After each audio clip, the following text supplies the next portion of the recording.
Olá! No Tirando de Letra de hoje eu recebo o Max Telesca, falei certo seu nome? Falou. Para falar de 2038, um livro lotado no futuro com um subtítulo muito interessante e muito provocador. A instituição da cleptocracia num futuro não muito distante. E de fato não é. Bem-vindo, Max. Eu que agradeço, muito obrigado pela oportunidade de estar podendo divulgar um pouco a minha obra. E é uma boa obra. Obrigado. Se vê que você, como advogado, você colocou essa empreitada de escritor de uma forma muito séria, né? É um romance que você dedicou muito tempo para preparar. Fala um pouco da entrada do livro na sua vida. Dos livros, eu sempre fui criado no meio dos livros. O meu pai, ele também é advogado e sempre foi um leitor muito voraz, muito mais do que eu. Eu queria ter lido 20% do que meu pai leu. Meu pai já leu muito. Então, em casa, eu sempre tive a literatura como algo importante na minha vida. Foi um pedaço importante da minha vida, é um pedaço importante da minha vida, a literatura. O 2038, ele é uma realização de um sonho de escrever, na tentativa de escrever um romance bom, um bom romance. Eu acredito que possa ser um bom romance. E ele vem em 2009, 2010, 2011, ele começa a amadurecer um pouco na minha cabeça uma história sobre um país onde a corrupção ela é liberada. Ela, além de ser liberada, ela é institucionalizada. E além de ser institucionalizada, ela é colocada na própria Constituição do país fictício como uma das molas mestras da economia local. E 2038, então, se passa num ano de 2038, como é óbvio, onde um país tem essa mecânica, né? Uma mecânica de corrupção e de personagens como nós. Na verdade, o 2038 é uma análise, também uma análise sobre a nossa natureza. E ele entra, então, na minha vida como uma forma de expressar uma profunda reflexão que eu tinha e que tenho até hoje do país, de 2011 e 2012. O livro terminou em 2012. A primeira versão foi terminada em Pirinópolis em 2012. E aí a gente vem com uma tentativa de publicação, melhoria, escritura, reescritura de muita coisa.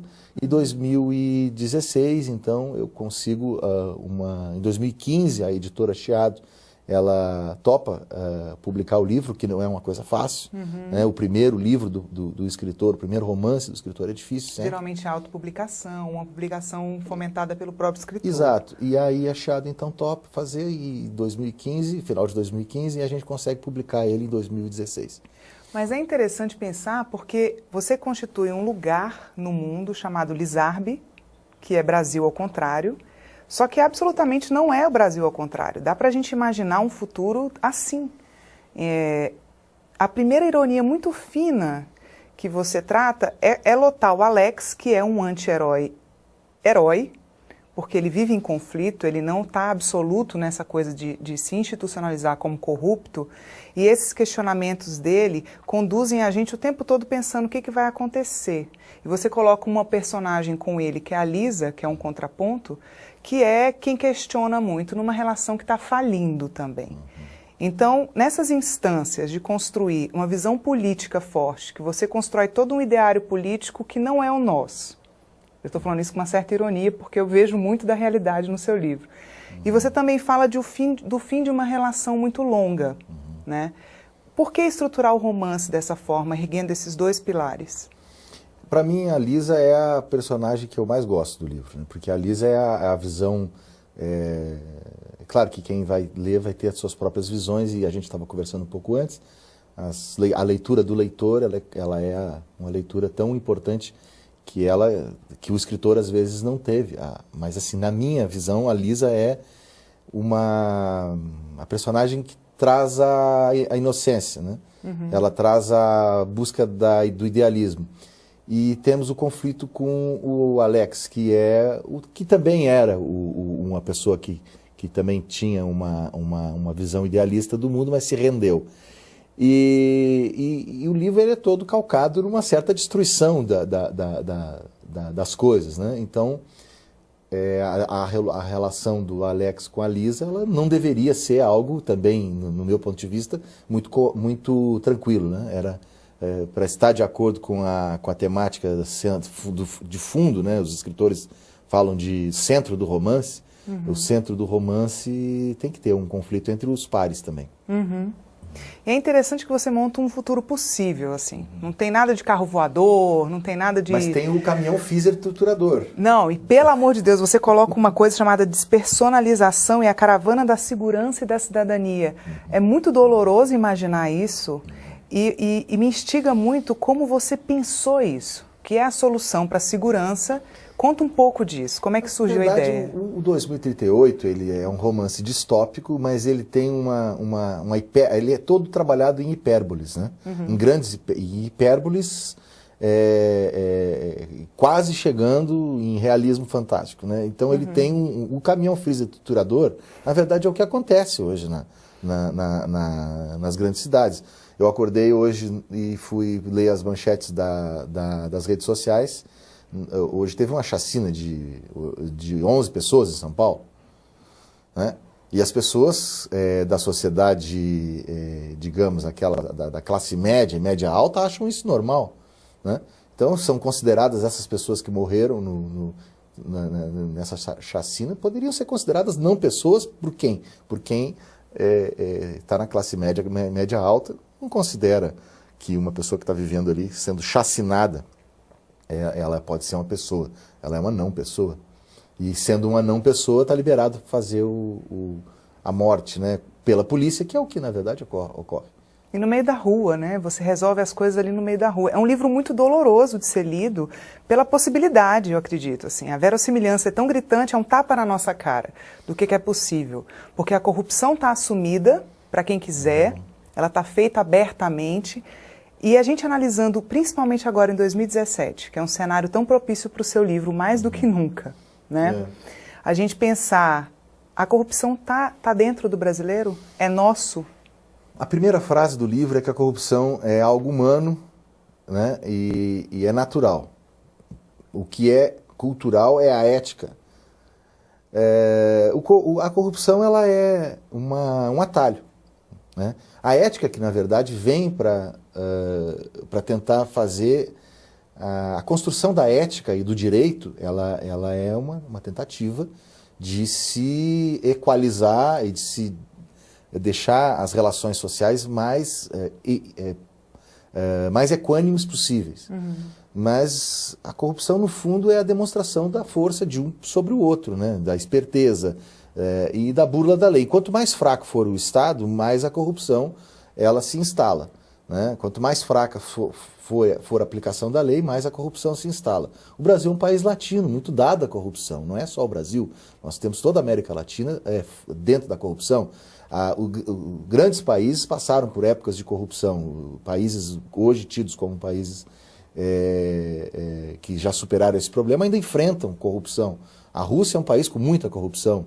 A China é um país com muita corrupção. A corrupção não é brasileira, a corrupção é mundial. O que acontece é que no Brasil sempre foi dessa forma, mas nós vivemos um período onde o Brasil teve um crescimento econômico forte e a corrupção ela entrou realmente ela teve um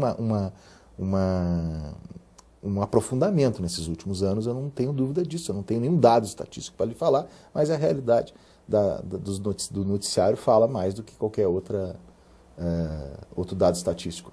O presidente desse país, o próprio Lucas, espelha muito isso, né? Você fala da construção do que era quando ele foi eleito, o que ele se torna, e o Alex escrevendo os discursos dele também, a gente vê como é que é esse artífice, né? Como é que se funciona a manipulação da massa. Porque também a mídia, ela pratica, ela também, de certa forma, faz parte dessa manipulação, né? Você tem na verdade, uma cooptação, né? O livro ele vai ter setores muito pequenos que não estão dentro do grande sistema, muito pequenos, né? Inclusive a grande mídia, né, também ela no livro, de um determinado momento, ela também é cooptada pela corrupção e etc. Então, assim, tudo faz parte de um grande cenário de teatro, né? Onde se busca um simulacro de democracia e república quando se tem, na verdade, a tentativa, a vontade de seres mais fortes dominarem seres mais fracos. Você estrutura muito isso na narrativa. E agora eu quero te provocar também no sentido das coisas que você cria, né? com um certo pé na realidade e indo muito além. O Pluna, o Pev, o movimento da Lisa depois, que ela começa uma personagem bem do interior, você fala bem interiorana, que vai se desconstruindo, perde um pouco as esperanças e no final tem uma reviravolta. O livro acontece em 3 instâncias, né? E são 3 momentos bem diferentes da narrativa em que a gente vê um movimento o tempo todo. A sua narrativa é surpreendente no final. Essa coisa do clímax, da estruturação e contar tanta história, criar tanta história. Como é que você estruturou? Existia um esqueleto, você pensou o Pluna, pensou o Pev, a partir disso os personagens? Tem um projeto, sempre tem um projeto. A gente tenta buscar um projeto para estruturar o livro. É claro que o projeto, ele, no meio do caminho, às vezes ele muda um pouco, né? O final do livro, eu tive a ideia dele no final de escrever, né? Mas assim, a narrativa te conduziu para o desfecho? A narrativa me conduziu para o desfecho. Olha. Mas assim, a estrutura inicial do livro, então assim, no primeiro momento ele tem uma explicação, ele tem uma narrativa descritiva das instâncias do país, do sistema onde ocorre, de como se dá os vários nomes das propinas, e, enfim, como funciona. Então ele é um pouco dificultosa a leitura. Então o que eu busquei fazer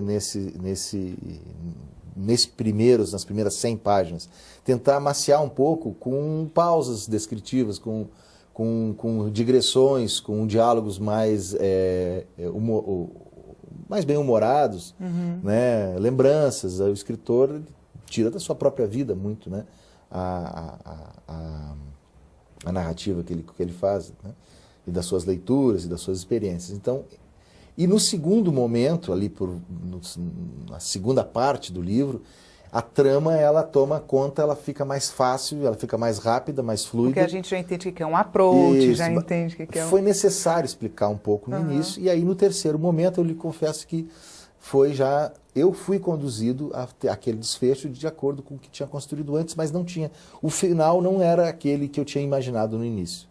Com você acontece essa coisa também do personagem conversar contigo como autor mesmo, né? A gente tem muitos relatos disso. Chega um determinado momento que a história ganha uma vida que começa a fazer parte da sua vida. Aconteceu com você? A Lisa é muito, muito de mim, né? A Lisa tem uma coisa, eu gosto muito, o Alex, todos eles têm, né? Mas a Lisa, ela é uma personagem que me atrai muito por conta dessa busca de querer ser melhor, né? De tentar fazer um mundo melhor, né? Que no fundo é o que o Alex quer também, né? Mas o Alex, ele sucumbiu, de certa forma, não vamos dar o spoiler, né? Mas ele tem uma sucumbência, né? Sobre a vida. Mas assim, essa coisa do personagem conversar, eu não cheguei a ter essa relação. Eu precisei criar personagens que fossem bons personagens, para dialogar com a Lisa e o Alex, né? Então tem a Susana também, que é para mim uma personagem também maravilhosa, que é a personagem o pragmatismo puro, né? Puro. E você tem e ao mesmo tempo sem se envolver muito naquele negócio todo do Alex. E tem os outros personagens também que dialogam. E tem muito de observação, né, cotidiana nos personagens também. Né? Pois é, essa natureza que você vai criando, né? E não se perde a utopia na narrativa. O seu livro não é deprimente. Isso foi pensado por você ou entra muito disso que é seu também, de não perder a crença? Acho que talvez é isso, né? Acho que talvez tenha sido isso mesmo, tentar não sucumbir a toda essa mecânica, né? Eu acredito ainda que se possa. Eu acho que assim, eu estava falando, ontem eu estava conversando com a minha esposa, e disse, o que nos salva é o Japão. Né? Porque o Japão está funcionando. Né? A Suécia está funcionando. Né? Você tem países que funcionam, né? Sob o ponto de vista da ética. Eu estive na Nova Zelândia há 2 anos.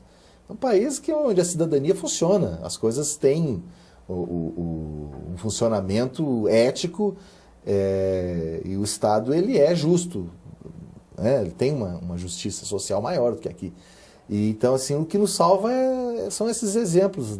Então, quem sabe, né? Nós vamos chegar lá um dia, né?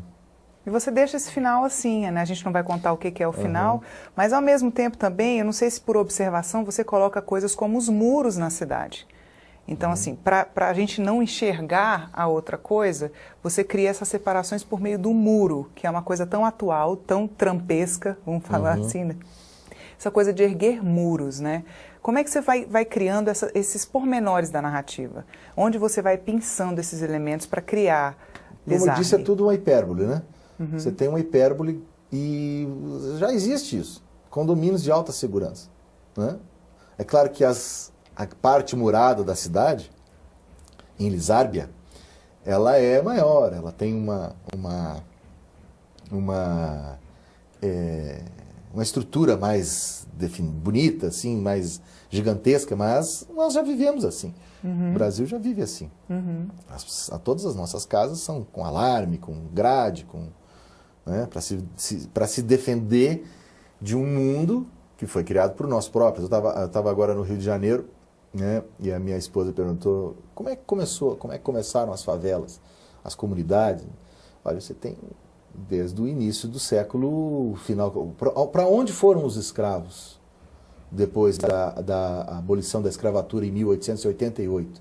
Não foi dada nenhuma infraestrutura para essas pessoas saírem para dentro da sociedade. Elas foram para onde? Foram para o morro. Então nós estamos em 2017 e esse reflexo ele continua até hoje. Né? Então, as pessoas... E no Rio é muito evidente, né? No Aqui Rio em Brasília é essa coisa plana, né? É. Lá é mais... Então é assim que funciona, sempre foi no Brasil dessa forma e espero que... Mas enfim, o livro ele romanceia muito, né, da nossa realidade. Né? Ele não é o Brasil total, mas é muito próximo do que acontece. Não é eu não busco querer fazer um ensaio filosófico, né? Mas ele tem... Mas você tem momentos bem filosóficos quando o personagem dialoga ali dentro dele, né? Isso, é. Você coloca essa estruturação no Alex, que causa também essa empatia, eu acho. A gente se aproxima muito dele nessa humanidade dele, porque ele se questiona muito, né? Ele está lá, sujeito a tudo aquilo, e você coloca outros elementos importantes também, que é a questão do álcool, que vai se tornando presente. Tem que ter um torpor, assim, para você fazer parte, né? Porque você coloca muito isso. Então, o que você vai virando? Um ser movido a álcool? Álcool e ele tomava remédios também para dormir. Isso. Era um ser humano que estava em conflito, né? Quem usa muito de álcool e usa muito de outras drogas, né? E nesse caso dele, ele usava muito ansiolítico também. Ele está precisando se encaixar numa vida que não está muito boa, né? A pessoa que fica usando muito álcool e droga, ela está precisando se entorpecer para poder viver. Isso não é bom. E o Alex tem realmente esse, não chega a ser um vício, mas ele usa muito, né? E para poder ir tocar para frente a coisa. E acompanha os momentos de grande decisão do personagem também. Você coloca muito isso de forma natural, né? Quando ele está participando de grandes movimentos corruptos ou alguma coisa assim, que ele tem que tomar uma decisão de certa forma que afronta o que ele verdadeiramente sente, você coloca isso como uma muleta dele também. Todos os personagens, né? Assim, uma grande parte dos personagens desse livro, assim, o uísque, né? Porque isso é também um símbolo de poder, né? Você tem essa coisa dos vinhos, das bebidas caras, dos ambientes sofisticados, né, com regados a álcool. Isso sempre acompanhou também a humanidade, né? Então a gente sempre teve... O ser humano sempre foi sempre necessitou desses subterfúgios para poder viver, né? O álcool ele acompanha, ele é bíblico, né? O vinho é bíblico, né? As drogas são... Os índios, né, sempre utilizavam também, utilizam até hoje. Então, isso faz parte do ser humano também. E falta também quando ele começa a entrar num processo de consciência, né? Você usa e retira isso. Um dos elementos que você coloca na narrativa que eu achei interessantes também. Nessa construção de poder, a pesquisa foi muito grande? Na verdade, a pesquisa, eu precisei fazer grandes contas de cabeça para chegar num número, né? Para dar os mandatos, né? Não teve uma grande pesquisa, não. Eu reli alguns livros distópicos, né? Antes de poder, ao longo do processo, né? Do 1984, né? Me veio o muito George na mente Orwell, né? isso. É claro que é uma influência bem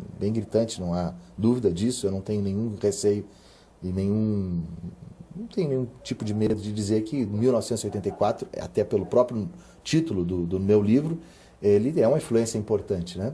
Então, o Admirável Mundo Novo, então tem uma releitura, pesquisa de factual não, mas uma pesquisa, uma leitura e uma releitura de clássicos, especialmente clássicos distópicos, sim. Onde a pessoa encontra o livro para comprar?